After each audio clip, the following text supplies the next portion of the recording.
Welcome back to episode 12 of the Diamond Diary. You're here with James Diamond, and today's guest is Alex Butchies from AB Physiology. Me and Alex have known each other for almost 10 years, 9 years this year, 9 or 10 years this year. Back from the old.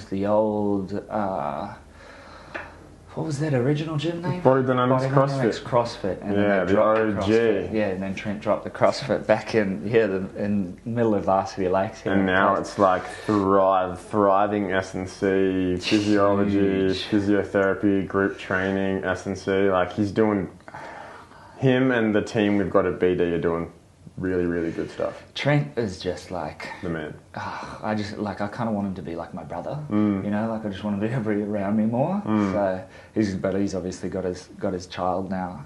He's a little Tosh. That's it. So what do you do at AB Physiology? What is the prerogative of AB Physiology? The main through line, because when I was building my website, I was trying to figure out what I do. It's really, really hard to explain what I do because it's so broad. So I spent a lot of time sitting down and I was like, I need something that like summarizes it really quickly. And for me, it's improving quality of life. Yeah.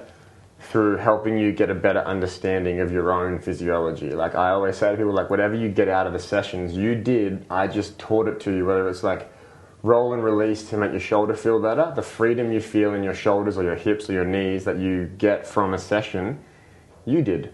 Yeah. I didn't have my hands on you very much. You figured out what to do and what it feels like, and you learn how to handle your own shit. Yeah. Right? Because everyone now seems to be putting more and more emphasis on like the outside changing, and you need to change yourself. Yeah. So like if you get manual therapy all the time, like someone's massaging your back because you got a sore back all the time and you've been getting massages every week for 18 months and your back's not getting better, the massages make you feel good, yes, but we aren't solving the underlying issue. I try and sift through that to figure out like the root of the problem, and once we figure out the root of a problem, physical, stress related, whatever it is, once we kind of figure out the core, which can take time, then we can start to plan a really clear path on the way out. Yeah. But the path is never a straight line. Yeah. Like rehab is like up and down. Physical, emotional rehab, like you have good days, you have bad days. But as long as the trend is upwards, or you see yourself progressing forwards, that's the goal. But the scariest thing is you don't know where to start. And if you get caught up in the medical system, the traditional one, you go to your GP, they send you off, say, for mental health. It's like a psychologist and a drug. If it's the physical route, it's like a physio or scans or surgery. But you often go to these appointments and you leave with more questions than answers. And you leave almost with more fear and anxiety than when you got there. Because they're like, oh, cool, you've got a bulging disc in your neck. Yeah. We'll send you for, you get scanned. So you've got a bulging disc in your neck. You can now, do you want to go see a surgeon? And you're like, holy shit, I need surgery? It's no. Yeah. And you're going to see a surgeon in 6 weeks. And then you're going to be anxious for the 6 weeks, being like, if I move my neck wrongly, am I going to die? Am I going to be paraplegic? Am I going to be quadriplegic? So like happened to one of the boys at combat, hurt his neck. I saw him looking a bit down when I was leaving in the car. I stopped, we had a little chat, and he messaged me like straight away being like, thank you so much, man. I was so nervous and worried. But that 5-minute conversation that I had out my car window with this person helped them stay calm. They went and got their scans. They messaged me straight away and said what was wrong. And I'm like, that's cool, bro. Look, go and see Yoel Newcomb see him first at combat. Let him know what he goes. He's a physiotherapist. He's skilled. Like, let him have a look. And then once he's kind of handled the acute stuff, I'll help with the longer term stuff and the mental health stuff around rebuilding the confidence in your neck. It's about building confidence when chronic pain or serious problems or serious trauma happens, hence all the PTSD work I did for so long. You need to start to build confidence around your ability to handle the situation. Yeah. Whether it's your sore neck or being in a crowded place. Yeah. The only way you get better is by voluntarily and gradually exposing yourself to the thing that makes you the most scared or nervous. But the really important things in that is it's got to be gradual, which is always less than you think. Yeah. Almost always, especially if you're driven and motivated, always less than you think. Yeah. It has to be voluntary in the sense that you have to want to do it. Yeah. And what that exposure looks like, really different to say what you think that exposure is. It's not just going and looking at the belly of the beast straight away and being like, whoa, because then it's going to push you back out again and do more harm than good. Yeah. So it's got to be the right step, and that's where I come in and be like, all right, here's how we're going to start. It's a very interesting point on the where to start. Like there's a lot of like it ain't weak to speak movements and things like that say with mental health are to get you from having a problem to then starting, right? Like physically, a lot of people have injuries and are like, no, I'm too scared to go get a scan because I'm like, whoa, what if it's really, really, really bad? So there's like a delicate balance of trying to find, I guess, the confidence to dive into a problem, because so many people like nowadays in 2020 live with chronic anxiety, chronic pain, daily anxiety. So I guess that's kind of a good segue into the one question I wanted to ask you is how do you, through what you do, help your clients decrease anxiety? I first help them understand what anxiety is, and it's this fear of the unknown, right? Which is heaps. But the thing is that, like, we used to have religions and spirituality that would plug in the unknown gaps. Yeah. Right? That's what they did. They gave us a storyline or a faith or a belief that, like, oh, these parts we don't know in the story of our lives, we fill in with, like, Jesus has got our back. Muhammad's got my back, like, and then when we look at the Buddhist and Hindu philosophies around religion, their whole idea is essentially that God's within us. Yeah. And it's your higher self is God, so the best version of yourself is God, right? So there's Atman and Brahman, like the self and the higher self. I think I could get that wrong, but those religious spirituality, faith-based ideas were like this. Is like the way I describe it is like a key. You have this key in the back of your mind, and what fits in that key is religion and the stories. Yeah. But then that key slot can also be filled with like ideology and belief systems that are a bit more detrimental.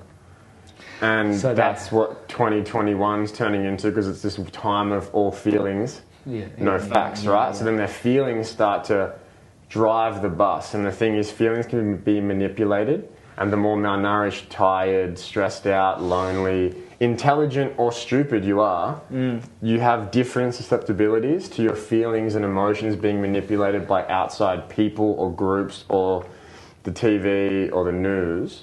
But at the same time, you can also use your feelings to manipulate others. And in this world of it ain't weak to speak, and this awareness of mental health, people, especially kids, will use this to their advantage. So I talk to teachers, and I'm trying to get into schools to talk about stress management to kids. And with this increasing awareness of mental health, I've got parents saying, my 16-year-old daughter's getting ready for a rugby league game, and she's really nervous and anxious, and ask me if, because she feels this way, does she have a mental health problem? It's an overcorrection. It's this massive, massive overcorrection, but at the same time, I work with a really, really intelligent, autistic 12-year-old kid who spends 16 hours a day on screens, but he reads history. He told his dad to invest in Bitcoin when he was 6. And he teases him about it now. And he mocks him about it now. I don't know that he's 12. And when Bitcoin was soaring recently, he came in for a session, and I was like, how much shit are you giving your dad? And he's like, so much shit. 6 years ago, when he was 6, right? So he's really smart, and he kind of saw the way people are being taught and the way education's being taught, and he's like, I'm surrounded by idiots. Like, you're not entirely wrong, right? And that's the thing. It's really hard to help this kid. It's been really challenging, but we're starting to get some breakthroughs now. But it's taken me 6 months and like wanting to strangle this child more times than one, because he's so rude, but he manipulates his feelings. So when I push him to try harder on the rowing machine, I'm like, you've got to get to this certain number, then you can get off. And he got really upset because it required him actually trying. Like, he's morbidly obese, and he has the build of a 35-year-old like degenerate, and he's 12 because he never does anything but sit down. For his entire life, he sat down and ate dino nuggets because that's all he'll eat. Can't blame them, they're pretty good. Yeah, well, you know, it is what it is. But he manipulates his feelings. So he goes, "You're bullying me." And I was like, "You're not at school, bro. That ain't going to work here." Okay. Like, and then another teacher I know says, like, they have these, like, 15-minute timeout cards if they're feeling anxious. But they'll walk up to the teacher with a smile on their face and be like, "I feel anxious. I need to go sit outside." And they can go and play on their phone, not feeling anxious. Kids are just smart and they'll manipulate the system. Kids are little fuckers. They're evil little critters, bro. They're like chickens. Yeah. A kid will be like, "Oh, mental health. Oh, I get 15 minutes off if I get mental health." Go up to the teacher and be like, "I'm going to kill myself. I've got mental health. I'm anxious right now, miss." And they're smirking while they say it because the teachers are powerless. Because if you question them on that, you are in trouble now. You've questioned this person's feelings, despite the fact that, like, objectively, when they're smirking at you while they do it, you can't call them on it. So feelings can be manipulated or used to manipulate others. So if we kind of start to pull things back to this anxiety, stress, fear of the unknown, and understand that awareness is amazing, but what you do with your awareness makes the difference. If you manipulate your awareness to manipulate your environment to make your life as cushy as possible, you end up with big, big problems. Right? But if you also allow your feelings to be manipulated by the thoughts of others, so if you're deeply entrenched in what people who you don't know and don't care about think about you, you're making yourself worried for no reason. You should care about what your friends and family think about you, and that's one thing I love about you. Because I tell everyone this, I'm like, everyone's like, "That guy's a bit weird." Hey, I'm like, he's also one of the best people you'll ever meet because, like, he is just himself. And I go, and it's such a rare thing to find someone who may have flaws, but wholeheartedly embraces them and sends you semi-nudes about it all the time, right? And that's what I love about you, is because I'm like, you have kept the same energy since I met you. So have I. Undeniably, unapologetically yourself. But that's the best, though. Like, that's why I'm like, I'll have any time for you, because you're the man, because I know exactly who I'm dealing with. I struggled with trying to adapt and mould my personality through uni for different, like, you know, I came from small town in New Zealand or homeschooled in Hong Kong to, like, Bond, where everybody was cool, and I tried to, you know, become friends with everybody, and I realised that if I then tried to be cool for these people, then those people fucking hated me. And then if I tried to be cool for those people, then those people started to fucking hate me. So I was like, well, I guess I'm just going to be myself. But then when you're just you realise that, like, oh, the people hanging around me just like me for who I am. So you haven't got to keep up a game, or you haven't got to keep up a veneer, and everything's all superficial and fake. And what I think is really funny, because I'm thinking about this presentation I'm going to say to students, and I'm going to start getting it around, right? When I was growing up, if someone was an attention seeker, they'd be mocked for it. It was like a negative. Oh, they're just being an attention, like, you know, ignore that person. They're just being an attention seeker. Now they're called influencers, and it's like probably $1 billion industry of, like, look at me, look at me, look at me, right? And, like, at the same time, really positive things come from that. But at the same time, like, what message are we sending where, like, it doesn't matter if you're, like, one of the Paul brothers and you have this huge attention span for, like, being the heel, right? Or if you're, like, making positive impact in the world, they just see, like, oh, attention's the goal. But then when you meet these influencers who have, like, let's say, like, hundreds of thousands of followers, in social settings they're often quite uncomfortable. When they have actual eyes on them, they seem really shy and almost like, stop looking at me. But they've cultivated their whole appearance, and everything about them is eye-catching. They have the female version or the male version of the influencer stereotype. It's all about, like, look at me. Then when they're in a big public setting sometimes, but not around other influencers. If they're around, like, just your average Joe Blow, they just seem very awkward.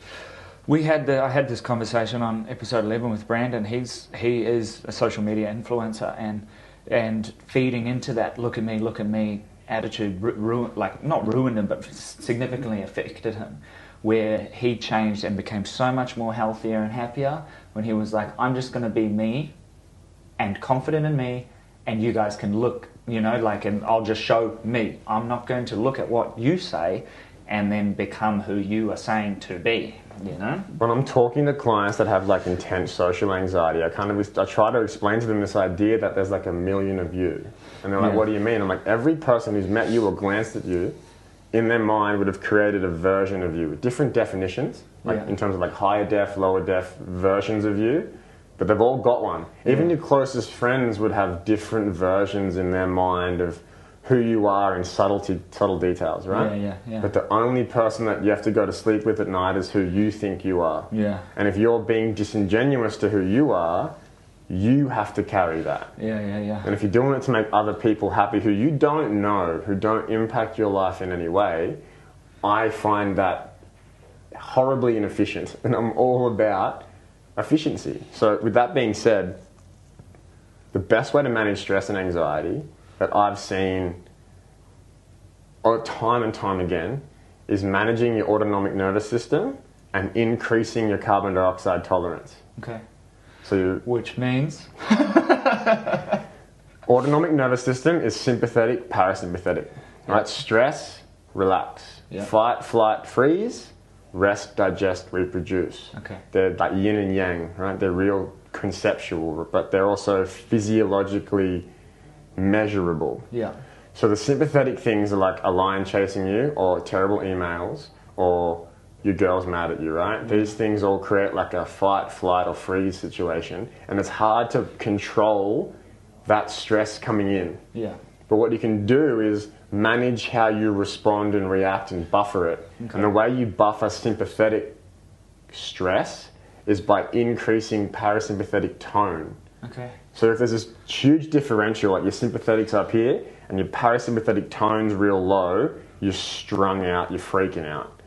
As you calm your nervous system through various breathing exercises, for example, you increase this parasympathetic tone while simultaneously decreasing the sympathetic stimulus response, and this gap comes closer and closer. So when we're chilling on the couch watching Netflix, we should be, ideally, mad parasympathetic rest and digest, real low sympathetic because there's nothing really coming in. Yeah. But if we're watching like serial killer documentaries and we're not breathing because we're really entrenched in it, we're almost kind of doing negative, coming up again, right? So it's all about like being aware of the situation. So when I'm doing jiu-jitsu and I'm fighting people, it's all about trying to control and stay calm and buffer that sympathetic fight that's happening by keeping my breath, particularly my exhales, under control. Because exhales bring us down, inhales bring us up. So every time you take a breath in, your heart will increase by like 2 to 5 beats, depending on how healthy you are. And as you exhale, it will drop 2 to 5 beats. Okay. It's not consistent. And does that lead into the nitric oxide or carbon dioxide tolerance is a bit different. So the nervous system regulation ties into chronic pain management, stress management, everything. The more you can, because it's like a direct line to your mind. Yeah. Like your autonomic nervous system runs through like your vagal nerve, and it's like a highway to your brain. And it's called autonomic because it's supposed to be automatic, but we can tap into it. Yeah. So if I can drop my heart rate 25 beats in one breath. Oh wow. So I'll sit down with clients often in an initial and I'll put an SpO2 monitor on. It depends where I'm at in the day, if I've finished training and how responsive my nervous system is, how rested I am. I'll put it on and it'll say, like, say I've just walked up the stairs, it'll say 76, and I'll go. And I'll do a super slow exhale for maybe 10 to 15 seconds, really focusing on feeling my heart slow down. And I've taken it from 76 to 47 in a breath. Yeah. Easy to do seated in an office, hard to do when someone's trying to strangle you or dislocate your heel, right? Yeah. But it's an example of what's possible. Yeah. Carbon dioxide tolerance, breath holds. Yeah. Or slow breathing. Okay. Right? So when you hold your breath, like you dive underwater, what do you think's making you think, fuck, breathe? Running out of oxygen. Right. No. No, that's wrong. Yes. So for example, if you hold your breath for a minute, your oxygen might drop 2%. Okay. But after that minute, you're like, oh shit, I'm almost out of breath. Yeah. I almost ran out of oxygen. And I'm like, no, you went 2%. That's kind of like getting petrol and getting 5 kilometers down the road and your petrol tank dropping 2%, and then you doing a screeching U-turn rushing back to the service station to get more petrol. Okay. It's your carbon dioxide that's coming up. Yeah, okay. And our carbon dioxide tolerance, self-explanatory. How much can you tolerate before the alarm bells start to ring? Yeah, okay. How much can that build before you start freaking out? Before like your body starts ringing these alarm bells in your mind, right? Or physical sensations. So the lower your CO2 tolerance, the more susceptible you are to stress and anxiety. The higher your CO2 tolerance, the more capable you are to keep composed and clear-minded while stress is being produced. So when we exercise, our muscles create carbon dioxide as a byproduct of energy production. Okay. That's why your legs burn. Yeah. Carbon dioxide and hydrogen. Yeah. So they'll get to a certain point, and we'll get to a certain point, and then things will start to freak out. Yep. Right? So by practicing really slow breaths or practicing breath holds and learning how to stay calm while your mind starts to tell you you're going to die, you're running out of air, quickly breathe, or your fingers start to tingle, or you feel your heart rate in your chest, and you start analysing this stuff. Instead of just sitting there and feeling what it feels like for these sensations to build and relax. Build, and it comes in like waves, right? But the biggest relaxation and drops come after the most intense sensation. So if you do like a Butchies breathing exercise, so if you do 30 breaths going, if you do 30 of those efficiently, like your stomach's pulsing, your shoulders aren't lifting, and then inhale, then hold your breath. Like these sensations start to build. You get lightheaded, the world starts to spin, but your eyes are closed. And if you stay calm, it will build, and then just drop away. And you'll just feel warm. You'll feel calm. You'll feel this overwhelming sense of calm, but you haven't taken a breath. Yeah. But it's really, really hard to say, even breathe yourself to that point. You're almost breathing yourself into a bit of a panic state, and then just sitting with it and watching it fall away.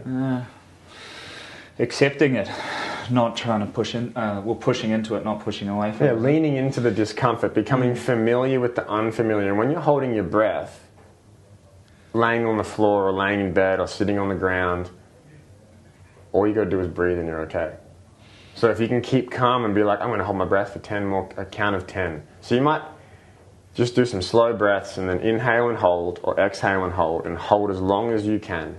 And then when you're like, oh my God, now I've got to breathe, slowly count down from 10, trying to relax for every count, and then take the slowest, smoothest breath in afterwards. Because how you come out of a breath hold and how you come out of, say, a long stretch kind of rewrite how our mind sees it. So if you've sat in a long yin yoga pose for 5 minutes, so you've sat in pigeon stretch for 5 minutes and the back of your hips going crazy, how you come out of that position is really important. If you just fall out of it and you're like, oh fuck, thank God, that's over. Your body's like, sweet, forget everything that just happened, right? But if you gently, like with your own muscular control, pull yourself out of that compromised position and settle back in, your body's like, we can go all the way to here, we can sit there, and we can come all the way back with control and calm ourselves. If we hold our breath to the point of panic, and instead of going, fuck, that was shit. Instead, you stay calm. You feel like your whole body starts to tingle, like you feel like someone's pressing your chest or crushing your face. And then when you've reached the very bottom of your breath hold, you're like,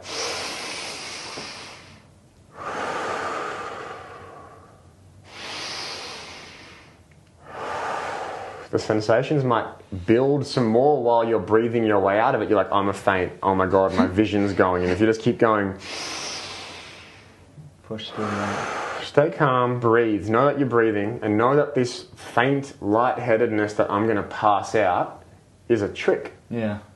Because the only reason we faint or pass out or black out is because our body thinks that there's something going wrong with our brain's blood flow, and it needs to knock us out to get us on the floor. Because it thinks we're bleeding out. And if our brain loses blood, the lights go off, they don't come back on. So our body's like, quick, fall over, be flat. Because then gravity's going to at least keep some blood in your brain. But if you've just been doing this voluntarily and you're still breathing, despite the world caving in on you. It will build like a crescendo of music. It will build to this intenseness. Then it falls away and you're like, oh, I'm sweet. Your heart slowed down. And like, I do this in between rounds. I did a 10-minute round with one of the black belts at combat yesterday and went at him. Right? And then the round ended and I sat on my knees and I did 5 big breaths. In and out through my mouth. My vision started going. I'm like, I'm cool. Then I went to nose in, mouth out. Really big, really slow, controlled, and then I started to calm down. Then I got to... And I was clear again. That takes 90 seconds. And I've seen that drop someone's heart rate from 161 to 81 in 90 seconds, and they have an internal defib because their heart exploded when they were 27 and they died on the side of the road. And a lady found them, resussed them, and he's thriving now, crushing it at life, this person.